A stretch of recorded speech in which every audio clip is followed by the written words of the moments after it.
Hello everyone, welcome back to Fraud on the Telly and the Shield Hero Breakdown. Today we'll be breaking down and reviewing Rising of the Shield Hero Season 2 Episode 5, an episode where Noafumi and the gang encounter Glass and the other heroes. The evildoer manipulating the spirit tortoise is revealed. As well, we finally discover OST secrets. After last week's Shield Hero review, I'm gonna try to be a bit more positive in this episode, because it's very possible this could potentially be the turning point for Season 2, but maybe that's copium.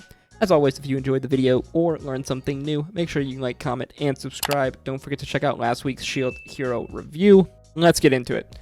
So where we last left off, Noafumi and the gang had descended inside the turtle to destroy its heart when they are suddenly stopped by Lark, Glass, and Therese. Episode 5 opens with OST alone in a cloud of fog. It seems she's having some sort of vision, or possibly her memories are returning.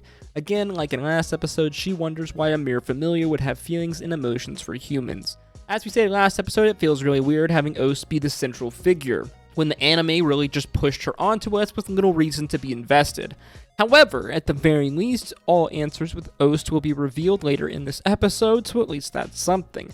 Flashback to the present, Lark explains that his group are hunting the person responsible for freeing the tortoise, saying that this person is going from world to world freeing the spiritual beasts inhabiting them, in an attempt to capture their power.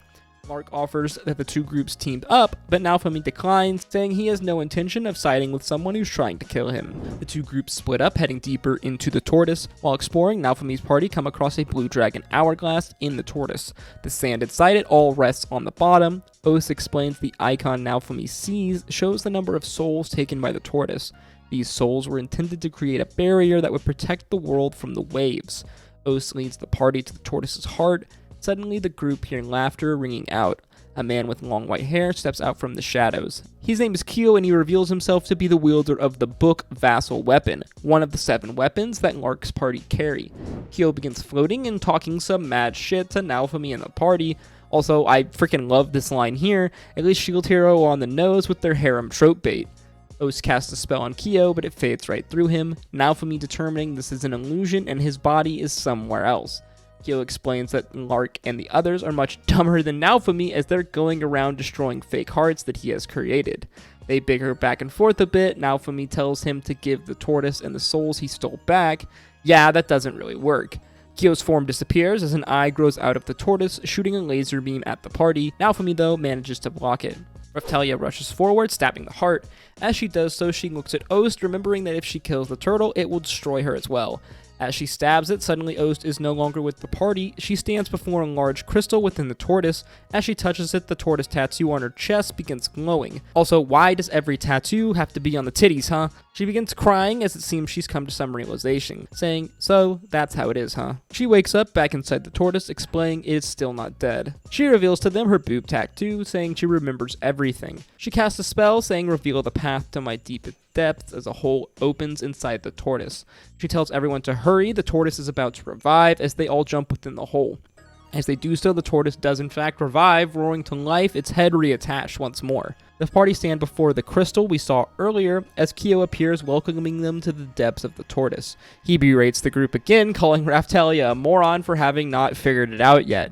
He says if they would have killed OST at the beginning, they never would have had to come this far within the tortoise, and all those soldiers who sacrificed themselves would have been spared. As OST isn't the spirit tortoise familiar, she is in fact the tortoise itself, or more like the core of the tortoise, I guess. I just can't get over the fact that, I guess the spirit tortoise is hot, apparently. This was kind of like supposed to be like this big reveal thing, but it didn't really, it became pretty flat, if I'm being honest. It feels like this was kind of obvious, I guess.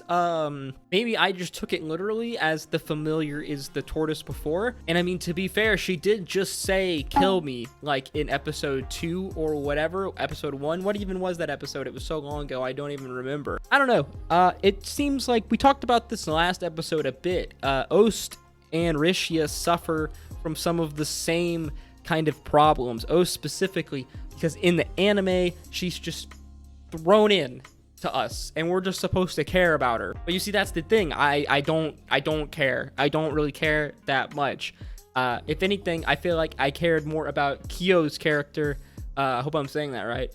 The villain, and liked him more than I cared about OST. I think this is definitely an anime issue. I've heard that Rishia and OST, both in the manga, are much better introduced and fleshed out this early on as characters, as opposed to how it is in the anime, where that stuff was probably cut out because of time, I would imagine. But that doesn't change the fact that I just don't care. Also, I wasn't that surprised. The most interesting thing for me was the kind of reveal at the end, learning more about the bad guy's character and his motives. This other hero seems a little more interesting to me, the future of kind of Glass's world, and the fact that why is this other vassal hero who's, I would assume, works with them, doing all this bad stuff. Also, I love that his character is a total dick. I think it's awesome. It's hilarious. It cracks me up. I love that he just calls everyone idiots and morons. He just goes in on Raphtalia, and I don't know why, but it was really funny to me. It made me laugh a lot. But yeah, I'm curious to see what's gonna happen with Shield Hero. OST kind of having a little character, I guess, moment. I mean, literally the episode is titled OST HORA'S, and as soon as I saw that, I was kind of like, uh-oh. Because I don't really like this character, and I'm just like, man, Shield Hero, you guys are really letting me down here. For season 2, but hopefully from this point it gets a little better. We'll just have to wait and see, I guess, though. Honestly, Shield Hero season 2, so it feels really bad so far. It's not very good. It's not that great.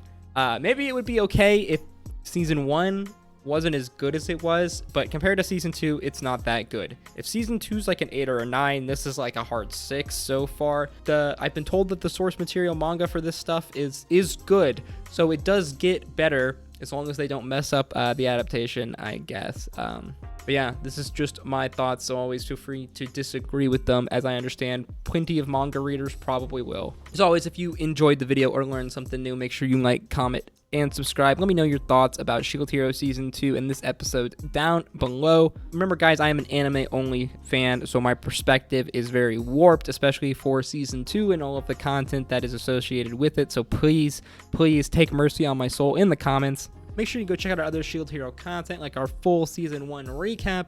And as always, guys, I will see you in the next episode. Stay safe out there. Peace, love.